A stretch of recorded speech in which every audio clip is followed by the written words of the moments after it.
மயிலாடுதுறை மாவட்டத்தில் வழக்கறிஞர்கள் 2 நாட்கள் நீதிமன்ற புறக்கணிப்பு போராட்டத்தில் ஈடுபட்டனர். மதுரை மாவட்ட நீதிமன்றத்தில் நீதிபதி லட்சுமி பிரியா என்பவர் வழக்கறிஞர்கள் சங்கத் தலைவர், செயலாளர் உள்ளிட்ட நிர்வாகிகள் மீது நீதிமன்ற அவமதிப்பு வழக்கு தொடர்ந்து உத்தரவிட்டு அபராதமும் விதித்திருந்தார்.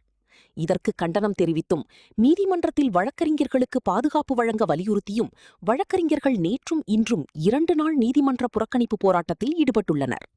அதன் ஒரு பகுதியாக இன்று 2வது நாளாக மயிலாடுதுறை மாவட்டத்தில் வழக்கறிஞர்கள் நீதிமன்ற புறக்கணிப்பில் ஈடுபட்டுள்ளனர்.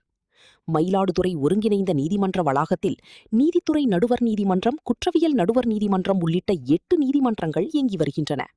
இதேபோல் சீர்காழி நீதிமன்றம், தரங்கம்பாடி நீதிமன்றம் ஆகிய நீதிமன்றங்கள் மயிலாடுதுறை மாவட்டத்தில் அமைந்துள்ள நிலையில் இன்று 2வது நாளாக வழக்கறிஞர்கள் நீதிமன்ற புறக்கணிப்பில் ஈடுபட்டுள்ளனர். இதன் காரணமாக வழக்காடும் பணிகள் பாதிக்கப்பட்டுள்ளது. மாயூரம் வழக்கறிஞர்கள் சங்கம் சார்பில் கண்டன தீர்மானம் இயற்றப்பட்டது.